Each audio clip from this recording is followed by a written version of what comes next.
یہ نبی کریم نے وعدہ کیا ہے کہ تو سورت واقعہ پڑھ تیرے گھر میں فاقہ نہیں آئے گا۔ حضرت عبداللہ ابن مسعود رضی اللہ تعالیٰ عنہ بیمار تھے تو حضرت عثمان غنی رضی اللہ تعالیٰ عنہ تیمارداری کے لیے تشریف لے گئے اور جا کر کے کہا کہ آپ بڑے بیمار ہیں، آپ کی بیٹیاں زیادہ ہیں، میں چاہتا ہوں کہ خزانے میں سے کچھ مدد کروں۔ تو سیدنا عبداللہ ابن مسعود رضی اللہ تعالیٰ عنہ اٹھ کے بیٹھ گئے اور کہنے لگے امیر المومنین، اللہ آپ کو میری طرف سے، میری بیٹیوں کی طرف سے بہتر صلہ دے، میری بیٹیوں کو کسی خزانے کی ضرورت نہیں، میں نے انہیں خزانہ دے دیا ہے۔ کہا جناب آپ نے کون سا خزانہ دیا ہے، میں آپ کے مالی معاملات کو جانتا ہوں۔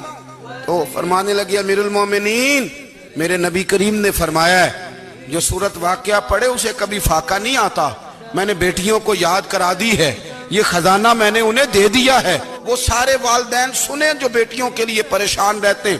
حضرت عبداللہ ابن مسعود نصیحت کر رہے ہیں، فرمانے لگے میں نے سورت واقعہ یاد بھی کرا دی ہے، پڑھنے کی عادت بھی ڈال دی ہے۔ حضور نے فرمایا ہے جو سورت واقعہ پڑھے اسے فاقہ نہیں آتا۔ کہنے لگے چاند تو اپنی جگہ چھوڑ سکتا ہے، سورج گر سکتا ہے، تارے ٹوٹ سکتے ہیں، پر مدینے والے رسول کی بات غلط نہیں ہو سکتی۔